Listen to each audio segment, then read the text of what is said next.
Welcome back, everyone. Lucas Doney, international trainer for John Paul Mitchell Systems, and I'm here with... My name's Norris, and I'm an educator for John Paul Mitchell Systems as well.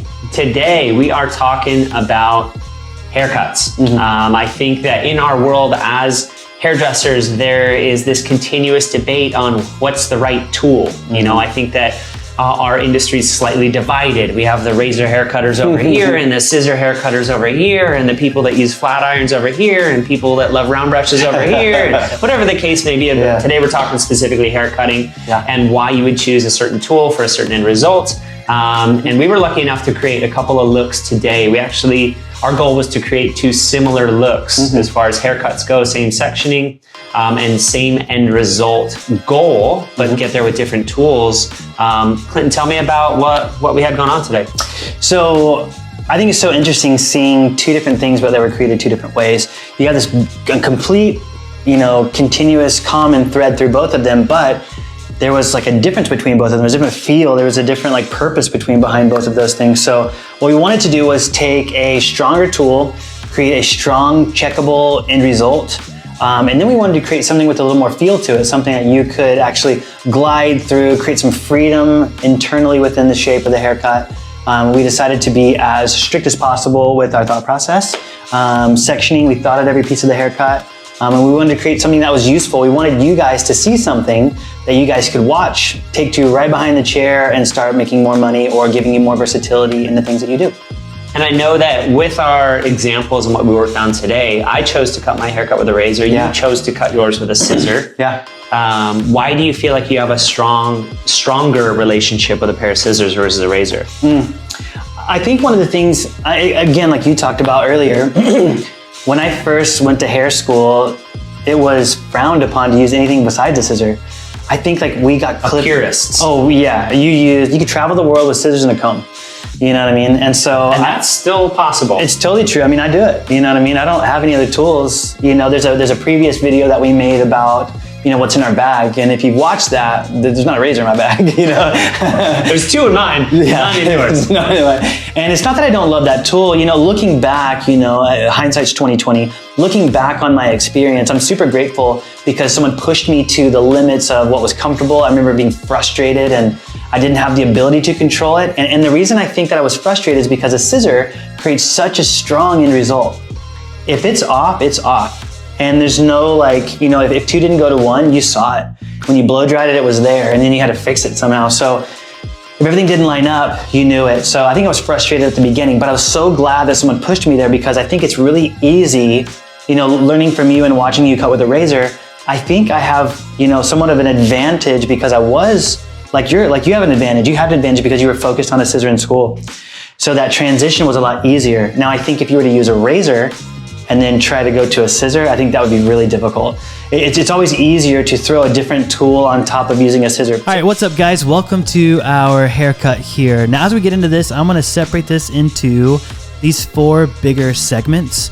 I'm doing something down the center from the frontal bone all the way down to the nape, which you'll see in a second, and then apex to right behind the ear. This allows me to organize the hair and be able to make really good decisions where the density changes and also the hairline. We have a lot more real estate in the back to work with, so this gives me a really good understanding of where the hair lives and how it's going to react. Now for section 1, I'm starting here over the crown. I'm elevating it straight out of the crown, which is incredibly important to me.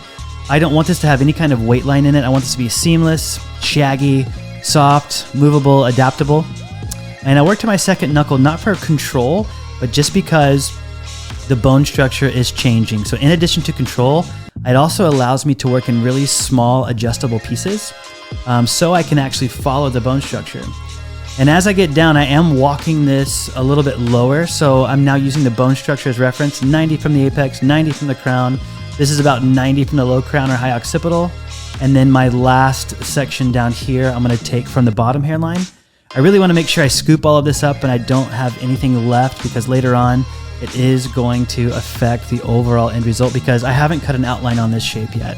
I literally started working interior all the way to the exterior at this moment. So I want a lot of control because this is going to dictate what the actual outline looks like. So instead of going through traditionally and cutting an outline, I've decided to work the interior lengths and let that dictate what the exterior lengths look like. I love that. And I mean, following the head shape to a certain degree, but also you're creating shorter internal layering than you are towards the outline. Right. Gives you a bit of safety around the edge, yeah? Yeah, absolutely. And that way I don't have this really strong outline that I have to go back through and point cut and make softer. So as I'm working, I'm using these vertical sections. It's allowing me to control the internal links and the external links and be really confident about that. And they're over directing backwards to the previous. So I'm pulling away from the links at the front. So that way we have a shorter layer on the back and getting longer to where it gets weaker over the front. Now side number 2, which is the doll's left side, I'm actually pushing my over direction now. The previous I was pulling it. Now I'm pushing it away from me towards the center. Now you have an opportunity to make this as long as you want in the front by increasing your over direction, or you could work like I'm working where I'm just over directing back to a previous, which gives me a really subtle growth and length towards the front hairline. I think that is, I know for me, when I do haircuts like this, it's a little bit easier to manage cutting the hair shorter to longer and cutting kind of downhill that way. Yeah, that way you see the interior, you see the exterior. Working from outline to interior is pretty scary because you don't really know where you're ending up. Now here for the front, this is from a profile view. I snagged just a little bit of a clue from section number 1 over the crown, and I'm utilizing that as a clue to tell me how long I should make the front. Lucas and I together, we did the same haircut with 2 different tools. So I'm using a scissor here, so I want to be able to make this connect to the back, similar to what Lucas's haircut is. I want it to tell the same story. I don't want it to be 2 separate haircuts from front to back. So I'm utilizing that as a clue. And then here you can tell I'm taking a lot of time with section number 1 because I want this to follow the hair, bone structure all the way to the front hairline instead of just kind of rushing through it. This section number 1 is the most important section. Yeah, you have like section number 1 in the back, now you got section number 1 in the front. Yeah, I think those are the 2 most important ones. And so here, just kind of speeding this up, I'm doing something similar that I did in the back, but I'm taking this forward towards the front hairline or towards the face. That way, again, it's getting longer towards the back. I'm really being cautious with this haircut because I think layering is something that we get incredibly comfortable with because it's the most popular haircut in America. And so we get really careless. The less we have to worry about, the less we worry about it. And that just is like a recipe for sometimes disaster. So on side number 2, I'm now, again, like I did in the back, I'm pushing section 2 to 1. Again, if we're using a number system, section 2 goes to 1, 3 is going to go to 2, 4 to 3, 5 to 4. Again, you have an opportunity here to make it a stationary guide with section number 1. That way it gets increasingly longer towards the back of the bone structure. And I think that slight bit of over direction just gives you a little bit more protection as you reach that kind of weak point over the ear. So that's kind of giving you a little bit of safety there as well. That's absolutely a danger zone. That's where most people like cut a hole or whatever they call a hole over the ear. And then here's my end result before it gets blow dried. I do like to look at it when it's wet so I can understand where it's going to fall. And then I'm taking these sections from the apex to parietal ridge. That way I can allow this to fall over different parts of the bone structure instead of taking the same sections that I did for the haircut. And then through here, what I really want is a lot of space. So when this drops, it looks pretty seamless. And you can see here some of the space that's internally put into those layerings. And then I'm putting a little bit of super clean light on it.